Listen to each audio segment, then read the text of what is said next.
सपा के पूर्व विधायक हाजी रिजवान ने भाजपा विधायक को दिया चैलेंज। कुंदरकी सीट पर पुलिस हटाकर पैरामिलिट्री फोर्स की निगरानी में करा लें चुनाव।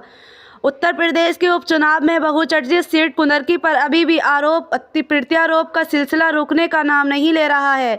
एक दिन पहले जहां भाजपा विधायक ने कुंदरकी सीट पर अखिलेश यादव को चुनाव लड़ने का चैलेंज दिया था, वहीं सपा के पूर्व विधायक हाजी रिजवान ने भाजपा विधायक रामबीर सिंह को चैलेंज किया है। हाजी रिजवान ने अपने कार्यालय को प्रेस वार्ता करते हुए कहा कि भाजपा विधायक पुलिस फोर्स हटाकर पैरामिलिट्री फोर्स की निगरानी में चुनाव करा लें, इतने में ही उनकी हकीकत सामने आ जाएगी। दरअसल सपा के नेता उपचुनाव में मिली भाजपा की जीत को पचा नहीं पा रहे हैं, जिसके चलते आए दिन भाजपा की जीत पर सवालिया निशान खड़े किए जा रहे हैं। कुंदरकी में भी सपा के पूर्व विधायक और सपा के प्रत्याशी रहे हाजी रिजवान ने भाजपा विधायक ठाकुर रामबीर सिंह को खुली चेतावनी दे रहे हैं। सपा प्रत्याशी हाजी मोहम्मद रिजवान ने कहा कि सपा मुखिया तो दूर की बात है, वो उनसे ही चुनाव लड़कर दिखा दें, दूध का दूध पानी का पानी हो जाएगा। पूर्व विधायक हाजी रिजवान का यही कहना है कि भाजपा विधायक खुद हकीकत जानते हैं कि वो कैसे चुनाव जीते हैं। समाचार टीवी से शावेज खान की रिपोर्ट। मैं तो आप सभी का धन्यवाद देता हूँ। दूसरी बात यह है कि ये प्रेस कॉन्फ्रेंस इसलिए करनी पड़ी कि क्योंकि जो हमारे विधायक जी यहाँ से जीते हैं ठाकुर रामबीर सिंह, आज उन्होंने अपनी नैतिकता का सबूत दे दिया और उन्होंने जो है माननीय राष्ट्रीय अध्यक्ष जी माननीय अखिलेश जी को चैलेंज कर दिया। देखिए, चैलेंज अगर उन्हें करना था तो मुझे चैलेंज कर देते खाली। जी उन्हें चैलेंज कर दिया जिनके नाम पे हम लोग जीत के आते हैं, 43 सांसद जीत के आते हैं। हमारे नेता को चैलेंज कर दिया कि नेता ही लड़ना है, और उस आदमी ने चैलेंज कर दिया जो मुझसे 2 बार हारे हुए हैं।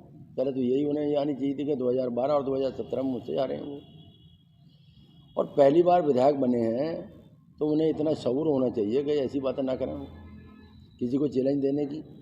और देने को तो चैलेंज देने को तो उन्होंने जब पार्टी से खिलने थे तो जाने किसे चैलेंज दिया।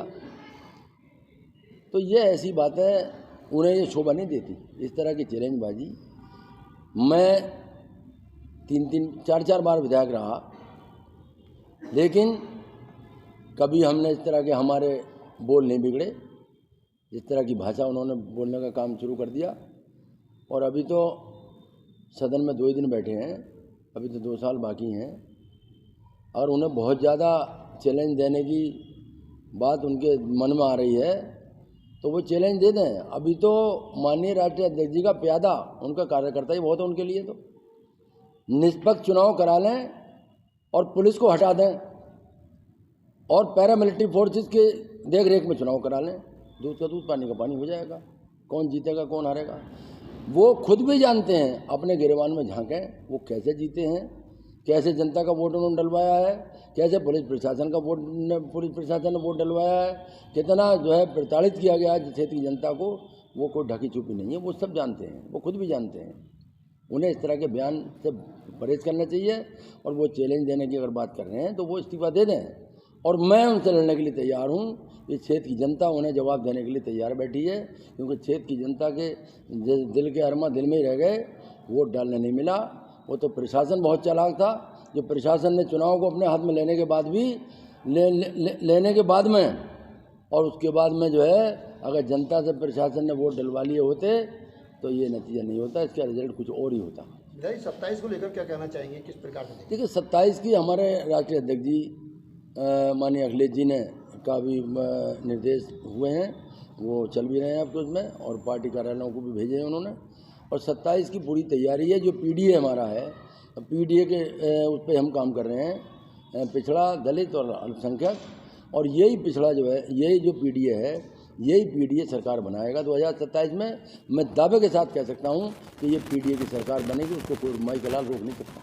गठबंधन को लेकर भाजपा के नेता कह रहे हैं कि आपकी 27 में गठबंधन टूटने जा रहा है। नहीं, वो भाजपा नेता क्या कह रहे हैं उनका तो कहने का काम है।